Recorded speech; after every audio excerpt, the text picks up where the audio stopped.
વિશેષ પ્રકારના ઓક્સિડેશનાંકના કેસ આપણે આમાં જોઈશું. જેમ કે બેઝિક થી શરૂઆત કરું તો હાઇડ્રોજન પેરોક્સાઇડ, એમાં ઓક્સિજનનો ઓક્સિડેશન આંક હંમેશા -1 લેવામાં આવે છે. કારણ શું? કારણ કે પેરોક્સાઇડ બંધમાં ઓક્સિજનની બંને બાજુએ હાઇડ્રોજન છે. તમને સમજાવ્યું હતું એમ કે બે ઓક્સિજન સમાન પરમાણુ હોવાથી એમાં ઓક્સિડેશનાંકને ધ્યાનમાં લેવામાં આવતા નથી. સમાન ઓક્સિડેશનાંક હોવાથી ધ્યાનમાં લેવામાં આવતા નથી. સરખા ઓક્સિડેશનાંક છે એટલા માટે. તો આ બેઉની વચ્ચે કોઈ ધ્રુવીય બંધ નથી એટલે બાજુવાળા જ રહ્યા. તો હાઇડ્રોજન +1 ઓક્સિજન -1, હાઇડ્રોજન +1 ઓક્સિજન -1, અને એટલા જ માટે પેરોક્સાઇડમાં ઓક્સિજનનો ઓક્સિડેશનાંક -1 લેવાય છે. ચલો બીજું એક ઉદાહરણ હતું સોડિયમ પેરોક્સાઇડ. એમાં પણ પ્રત્યેક ઓક્સિજનનો ઓક્સિડેશન આંક -1 લેવામાં આવે છે. Sodium peroxide. ચલો એ જ રીતે બેરિયમ પેરોક્સાઇડમાં આ એક એક્સ્ટ્રા એક્ઝામ્પલ છે, યાદ રાખજો. બેરિયમ પેરોક્સાઇડમાં ઓક્સિજનનો ઓક્સિડેશનાંક -1 લઈશું. આવા પ્રકારના સંયોજનને ચક્રીય ઓક્સાઇડ કહેવામાં આવે છે. બંધ આકૃતિ લાગે છે ને તમને, એટલે એને નામ શું આપીશું? ચક્રીય ઓક્સાઇડ સંયોજન. ક્લિયર? ચલો ચક્રીય ઓક્સાઇડ સંયોજન, એના આમ તો ઘણા બધા એક્ઝામ્પલ્સ છે. આગળ વિચારીએ તો ઘણી વખત એક્ઝામમાં એવું પૂછાય છે કે ભાઈ CrO5 માં ક્રોમિયમનો ઓક્સિડેશનાંક ગણો. CrO5 માં ક્રોમિયમનો ઓક્સિડેશન આંક ગણો. તો અહીંયા હું તમને જે ભણાવવા જઈ રહ્યો છું એ બધા અપવાદ છે. તો યાદ રાખજો, ખાલી 3 જ અપવાદ આપ્યા છે, પણ જનરલી બધા શિક્ષકો એને ગોખવડી દે છે કે ભાઈ આવું આવે તો આવું યાદ રાખવાનું, અને એવું જ હોય છે. જો CrO5 એમાં ક્રોમિયમનો ઓક્સિડેશનાંક પૂછ્યો તો સીધે સીધું હોત તો અપવાદમાં આવે જ નહીં ને. હખણું રહ્યું હોત તો પછી અહીંયા લખાય જ નહીં. સીધું છે નહીં એટલે લખવું પડ્યું. હકીકતમાં CrO5 એ બટરફ્લાય સ્ટ્રક્ચર ધરાવતું સંયોજન છે. પતંગિયું હોય ને એના જેવું બંધારણ ધરાવતું સંયોજન છે CrO5 ક્રોમિયમ પેન્ટોક્સાઇડ. બરાબર? હવે આ જે ક્રોમિયમ પેન્ટોક્સાઇડ છે CrO5, એને ધ્યાનથી જુઓ તો આ બંધારણમાં એક ઓક્સિજન સીધો સાદો છે ઓક્સાઇડ સ્વરૂપે, એટલે કે -2. જ્યારે 4 ઓક્સિજન અલગ છે જે પેરોક્સાઇડ બંધવાળા છે. 4 ઓક્સિજન પેરોક્સાઇડ બંધવાળા છે, અને આ પેરોક્સાઇડ બંધ હોવાથી તેમાં ઓક્સિજનનો ઓક્સિડેશનાંક કેટલો લેવાનો? -1. તો આમ CrO5 માં ક્રોમિયમનો ઓક્સિડેશનાંક શોધવા સીધું નહીં દોડવાનું, પહેલા જોવાનું કેટલા પેરોક્સાઇડ છે અને કેટલા ઓક્સાઇડ છે. ઓકે, ચલો ત્યારબાદ CrO5 એમાં ગણતરી ચાલુ કરી દઈએ. CrO5 તટસ્થ હોવાથી સામે લખાય છે 0. ક્રોમિયમ એના ઓક્સિડેશન આંકને x કહીએ. ક્રોમિયમના ઓક્સિડેશન આંકને શું કહીશું? x. 5 ઓક્સિજન સરખા નથી. એક ઓક્સિજન ઓક્સાઇડ સ્વરૂપે છે અને બીજા 4 ઓક્સિજન પેરોક્સાઇડ સ્વરૂપે છે. તો આખું સમીકરણ આ રીતે લખાય: x + 1 ગુણ્યા સાદો ઓક્સિજન વત્તા 4 ગુણ્યા પેરોક્સાઇડ નો ઓક્સિજન. માટે x + 1 × -2 -2, 4 × -1 -1 = 0. માટે x - 2 - 4 = 0. તમને યાદ હશે +- માટે x માંથી 6 જાય તો 0 ઓક્સિડેશનાંક આવે, x = +6. x = +6 તો આમ ક્રોમિયમનો ઓક્સિડેશનાંક +6 લેવામાં આવે છે. ક્રોમિયમનો ઓક્સિડેશનાંક શું આવશે? +6. ક્લિયર? તો ક્રોમિયમ પેન્ટોક્સાઇડ એમાં યાદ રાખીએ. ચલો એ જ રીતે પૂછાય છે કેરો એસિડ અથવા તો કેરોઝ એસિડ, એમાં સલ્ફરનો ઓક્સિડેશનાંક ગણો. કેરોઝ એસિડ એનું સૂત્ર છે બાળકો H2SO5. એમાં સલ્ફરનો ઓક્સિડેશનાંક શોધવાનો છે. આ કેરોઝ એસિડનું બીજું એક નામ પણ છે, એને કહેવાય છે પરસલ્ફ્યુરિક એસિડ. પરસલ્ફ્યુરિક એસિડ અથવા એને એવું પણ કહેવાય છે peroxy sulphuric acid. Peroxy sulphuric acid. તો H2SO5 એમાં પરસલ્ફ્યુરિક એસિડ અથવા તો પેરોક્સી સલ્ફ્યુરિક એસિડ હોય છે, બરાબર ને? હવે જો સલ્ફ્યુરિક એસિડ એનું બંધારણ આવું છે, sulphur double bond oxygen, single bond OH અને સિંગલ બોન્ડ OH. આ સલ્ફ્યુરિક એસિડનું બંધારણ છે H2SO4. એમાં જો હું વધારાનો ઓક્સિજન ઉમેરું જેથી પેરોક્સાઇડ બંધ બને, એટલે નામ આપ્યું પર અથવા તો પેરોક્સી સલ્ફ્યુરિક એસિડ. તો જ્યારે બી આ કેરોઝ એસિડ કે H2SO5 પૂછાય ત્યારે સીધું દે ધનાધન ચાલુ નહીં પડી જવાનું. પહેલા જોવાનું કે 2 ઓક્સિજન પેરોક્સાઇડ વાળા છે અને બાકીના 3 સાદા ઓક્સિજન છે. તો સામે હું લખું છું તટસ્થ હોવાથી 0 લખાય 2 ગુણ્યા હાઇડ્રોજનનો ઓક્સિડેશનાંક વત્તા 1 ગુણ્યા સલ્ફરનો ઓક્સિડેશનાંક પ્લસ 5 ગુણ્યા ઓક્સિજન નહીં, પેરોક્સાઇડ વાળા 2 અને સાદા ઓક્સાઇડ વાળા 3. ક્લિયર? તો ચલો હું લખું છું 2 એકા 2, સલ્ફરને ધારીશું X, સાદા ઓક્સાઇડ -1 અને સોરી પેરોક્સાઇડ -1, સાદા ઓક્સાઇડ -2 ઇઝ ઇક્વલ ટુ 0. માટે જુઓ +2 -2 કેન્સલ, તો લખીશું x -6 ઇઝ ઇક્વલ ટુ 0. તો x બરાબર આવશે +6. ઓકે, તો આમ કેરોઝ એસિડમાં સલ્ફરનો ઓક્સિડેશનાંક +6 જોવા મળે છે, બરાબર? ચલો આ જ રીતે આગળ પ્રશ્ન પૂછાય છે કે ભાઈ માર્શલ એસિડમાં સલ્ફરનો ઓક્સિડેશન આંક ગણો. તો બાળકો માર્શલ એસિડ, બરાબર, એનું સૂત્ર છે H2H2O8. આનું રાસાયણિક નામ છે પર ડાયસલ્ફ્યુરિક એસિડ. પર ડાયસલ્ફ્યુરિક એસિડ. પર ડાયસલ્ફ્યુરિક એસિડ સ્ટુડન્ટ્સ અથવા પેરોક્સી ડાયસલ્ફ્યુરિક એસિડ પણ કહે છે. એના બંધારણ પરથી આપણે એનો ઓક્સિડેશનાંક નક્કી કરી શકીએ. જેમ કે સલ્ફર ડબલ બોન્ડ ઓક્સિજન, આપણે સલ્ફ્યુરિક એસિડ તો લખતા જ હતા, એમાં પેરોક્સાઇડ બંધ વચ્ચે મૂકી દો તો જુઓ આ રીતનું સ્ટ્રક્ચર થાય, પેરોક્સી ડાયસલ્ફ્યુરિક એસિડ. શું થશે સ્ટ્રક્ચર? પેરોક્સી ડાયસલ્ફ્યુરિક એસિડ. બરાબર? ક્લિયર? હવે આ પેરોક્સી ડાયસલ્ફ્યુરિક એસિડમાં એક જ પેરોક્સાઇડ બંધ છે, તો આ બંને ઓક્સિજનનો ઓક્સિડેશનાંક -1. તો પછી બાકીના ઓક્સિજનનો ઓક્સિડેશનાંક શું આવશે? -2. તો અહીંયા લખી શકું સામે ઇઝ ઇક્વલ ટુ 0. બરાબર? હાઇડ્રોજન 2 છે ને? ક્લિયર? તો શું લખાય? 2 એકા 2, 2 ગુણ્યા હાઇડ્રોજનનો ઓક્સિડેશનાંક પ્લસ સલ્ફર 2 છે, તો એક સલ્ફરનો X હોય તો 2 સલ્ફરમાં 2x. ઓક્સિજન 8 હતા, એમાંથી 2 પેરોક્સાઇડ વાળા છે અને 6 સાદા છે. ક્લિયર?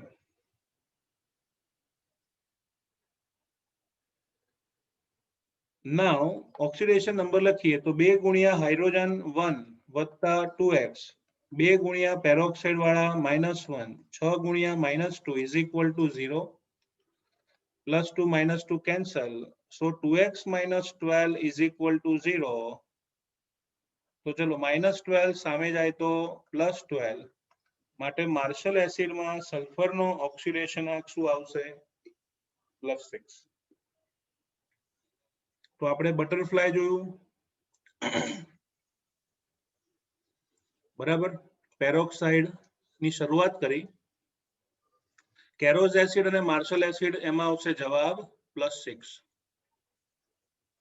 ચલો પછી વોશિંગ પાવડર નિરમા એની વાત કરીએ એમાં આવે છે પર કાર્બોનિક એસિડ કોઈ બી ડિટર્જન્ટ હોય ને તેમાં પર કાર્બોનિક એસિડ હોય ને હોય જ અને બીજું હોય છે પર બોરિક એસિડ તમે છે ને તમે ટીવીમાં એક એડ ખાસ જોઈ હશે તમને યાદ હોવી જ જોઈએ કારણ કે કલર એવો વાપર્યો છે પિંક કલરનું આખું ટીવી થઈ જાય વેનિશ નામની એડ આવે છે વેનિશ बराबर वेनिश जिसमें एक्टिव ऑक्सीजन ये एक्टिव ऑक्सीजन जो करे मेल का सफाया હવે एक्टिव ऑक्सीजन શું છે एक्टिव ऑक्सीजन એટલે બીજું કશું નથી તમે કપડા ધુઓ ને એટલે પેરોક્સાઇડમાં એક ઓક્સિજન વધારાનો હોય કપડા ધુઓ મશીનમાં ફરે એટલે વધારાનો ઓક્સિજન છૂટો પડીને મેલને ચોખ્ખું કરે છે તો આ પેરોક્સાઇડ વાળા ઓક્સિજન માટે જ ટીવી વાળા જે એડ કરે છે એમાં શબ્દ વાપરે છે एक्टिव ऑक्सीजन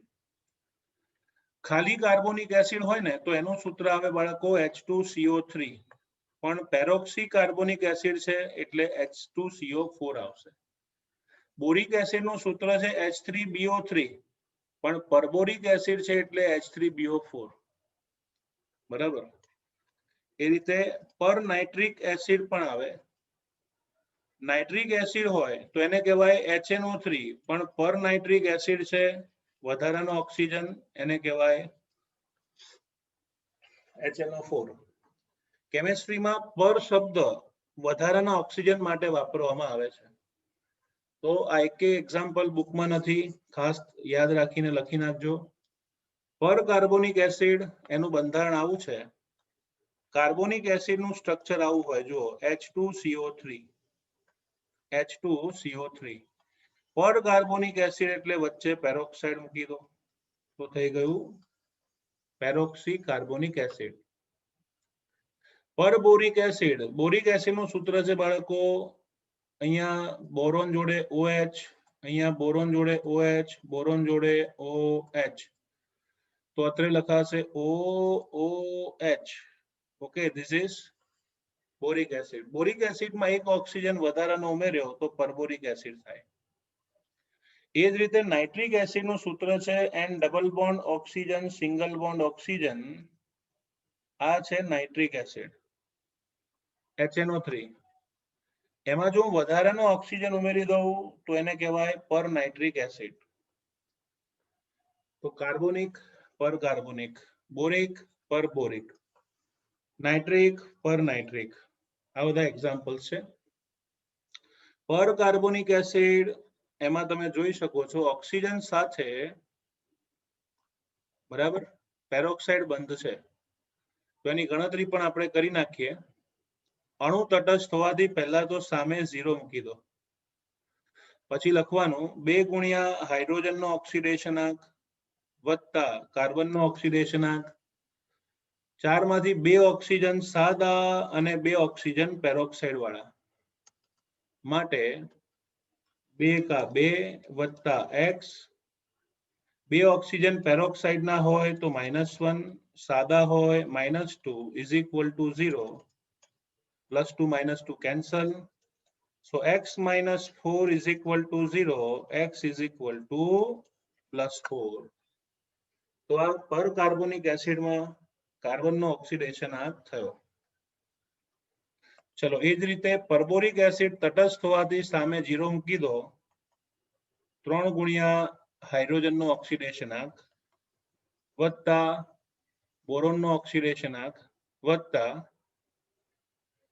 4 માંથી 2 ઓક્સિજન પેરોક્સાઇડ વાળા છે અને 2 ઓક્સિજન સાદા છે. તો હું અહીંયા લખી નાખું 3 એકા 3 પ્લસ બોરોન માટે x, 2 ઓક્સિજન પેરોક્સાઇડ વાળા, 2 ઓક્સિજન ઓક્સાઇડ વાળા.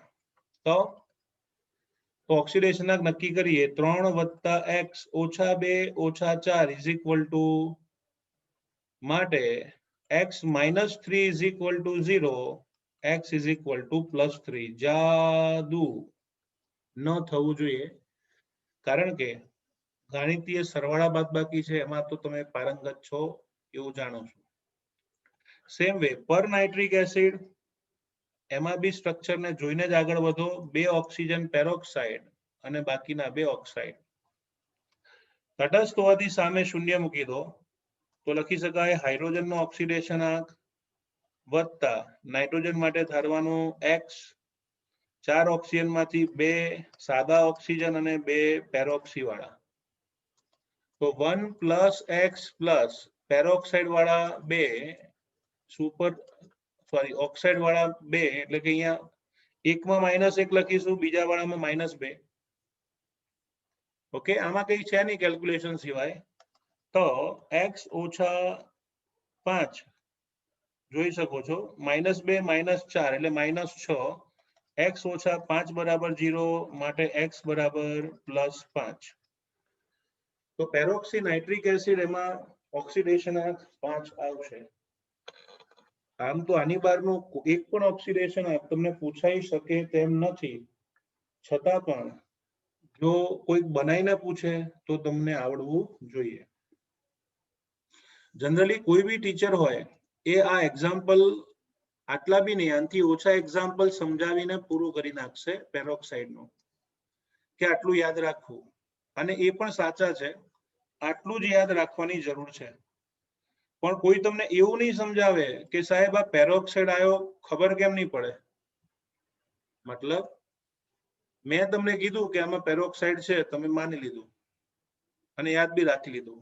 અહીંયા વાત પૂરી થતી નથી. કોઈક અનુભવી મારા જો શિક્ષક આવે ને કોઈક એક્ઝામમાં ફેરવીને પૂછી નાખે તો તમને ખ્યાલ જ ના આવે પેરોક્સાઇડ હતો, અને ઘરે 0 ઓક્સિડેશન લઈને તમે પાછા આવો. બરાબર? એટલે હું તમને જે ટેકનિક આપું છું ને, એ ટેકનિક ગમે તેવા દુનિયાનું પેરોક્સાઇડ સંયોજન હોય એનો ઓક્સિડેશન કઈ રીતે નક્કી થાય ખબર કેમ નહીં પડે એની વાત કરીશું. બેઝિકલી ક્રોમિયમનો ઓક્સિડેશનાંક સ્ટુડન્ટ્સ +6 લઈએ છે. પહેલા શું કરવાનું ખબર છે? સાદી રીતે ગણી જોવાનું. સાદી રીતે, ખબર જ નથી પેરોક્સાઇડ છે એ રીતે ગણવાનું. ચલો ગણીએ. ક્રોમિયમનો ઓક્સિડેશનાંક x ધારો અને 5 ઓક્સિજનનો ઓક્સિડેશનાંક -2 બરાબર 0. તો x - 10 ઇઝ ઇક્વલ ટુ 0, તો x ઇઝ ઇક્વલ ટુ +10. તો અત્રે ક્રોમિયમનો ઓક્સિડેશનાંક 10 છે. કેટલો છે? તમે વિચાર કરો, કોઈનો બી ઓક્સિડેશનાંક 10 લખો ને તો બાળકો લુઈસ અને લેંગમ્યુર બંને જણા આત્મહત્યા કરી નાખે. કેમ? કારણ કે એમણે તો અષ્ટકનો નિયમ આપેલો છે કે ભાઈ 12ની કક્ષામાં 8 ઇલેક્ટ્રોન પૂરા કરવા માટે આખી દુનિયાના તત્વો ઉથલ પાથલ કરતા હોય છે. હવે અષ્ટક પૂરું કરવાના ઠેકાણા ના હોય ને 10-10 ઇલેક્ટ્રોન કોઈને આપીને ફરે? ના ફરે ને. બીજું, ક્રોમિયમની કેપેસિટી જાણી લેવાની. ક્રોમિયમની ઇલેક્ટ્રોન રચના મગજમાં હોવી જોઈએ. 24 પરમાણુ ક્રમાંક, અપવાદરૂપ રચના, argon complete 3d5 4s1. Maximum capacity argon પછી 6 ઇલેક્ટ્રોનની છે. બજેટ 6 ઇલેક્ટ્રોનનું હોય અને પિક્ચર 10 ઇલેક્ટ્રોનનું બને ખરું? ના. જ્યારે બી બજેટમાંથી બહાર જાય ને પાર્ટી, એટલે સમજી જવાનું પેરોક્સાઇડ બંધ હોવો જોઈએ. અને એટલું જ નહીં, હું તો તમને એટલું ડીપમાં કહું છું કે કેટલા પેરોક્સાઇડ બનશે એ બી ખબર પડે. તમારે ટોટલ મારી દેવાનું. કુલ ઓક્સિડેશનાંક 10 આવ્યો, વાસ્તવમાં સંયોજકતા 6 છે, તો ડિફરન્સ આવ્યો 4. જે ડિફરન્સ આવે ને એને 2 વડે ભાગી નાખવાના, એટલા પેરોક્સાઇડ બંધ હોય.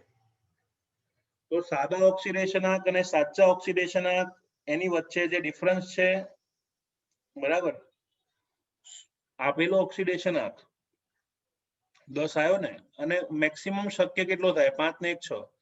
એના તફાવતને 2 વડે ભાગો તો પેરોક્સાઇડની સંખ્યા મળે. અહીંયા 2 આવે છે એટલે 2 પેરોક્સાઇડ બંધ બને. આવું દરેકમાં વિચારવાનું, બજેટની બહાર ન જવું જોઈએ. ચલો તમે જ મને કહો, H2SO5 માં સલ્ફરનો ઓક્સિડેશનાંક ખોટી રીતે ગણી નાખવું આમ લંપસમ, તો હાઇડ્રોજન 2 કા 2 થાય, સલ્ફર માટે X લખાય. 1 ઓક્સિજન -2 તો 5 ઓક્સિજન -10 બરાબર 0 થાય. માટે x - 8 = 0, તો x બરાબર 8 આવશે ને. તો સાદી ગણતરી આપણને આંકડો આપે છે. પણ સલ્ફરનો પરમાણુ ક્રમાંક 16 હોવાથી ઇલેક્ટ્રોન રચના 2 અને 6 લખાય. 2 8 6. સલ્ફરની સંયોજકતા 6 છે, બજેટ 6 ઇલેક્ટ્રોનનું અને ઓક્સિડેશનાંક 8 નો હોય, ચાલે નહીં ને. તો ડિફરન્સ છે 2. 8 માંથી 6 જાય તો 2. તો 2 વડે ભાગો તો તમને કેટલા પેરોક્સાઇડ બનશે એની ખબર પડે. બરાબર. એટલે આ બી ટેકનિક છે કે કઈ રીતે આપણે યાદ રાખી શકીએ. H2H2O8 H2H2O8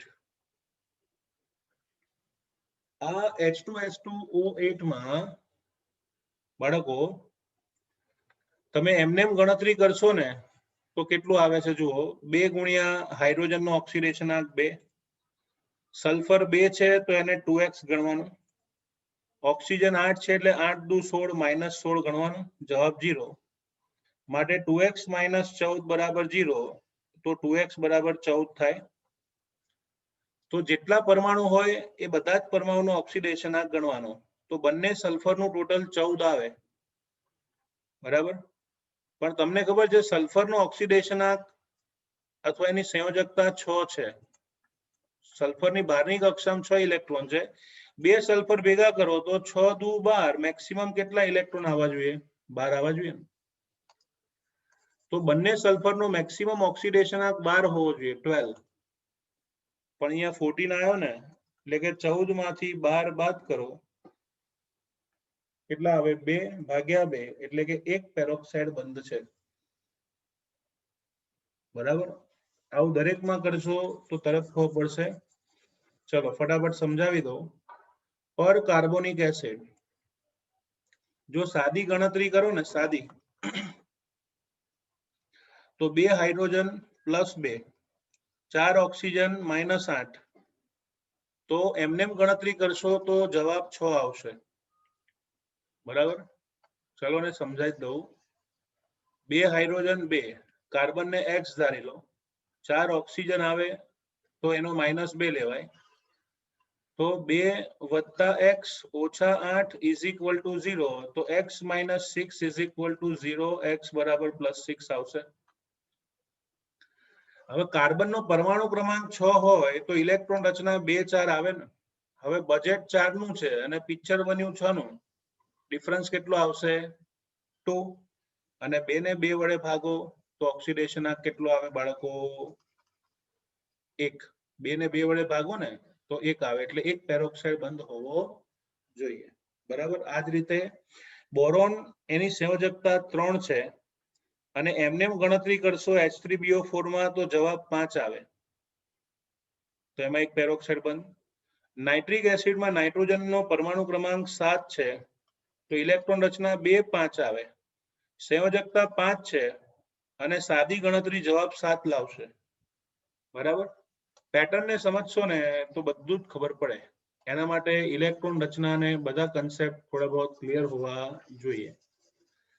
અને જો શોર્ટકટ મેથડ ન સમજાઈ હોય કોઈ વાંધો નથી. આ જે એક્ઝામ્પલ્સ છે એને યાદ રાખશો એટલે તમે ઇઝીલી સોલ્વ કરી શકશો. બરાબર. ઓકે.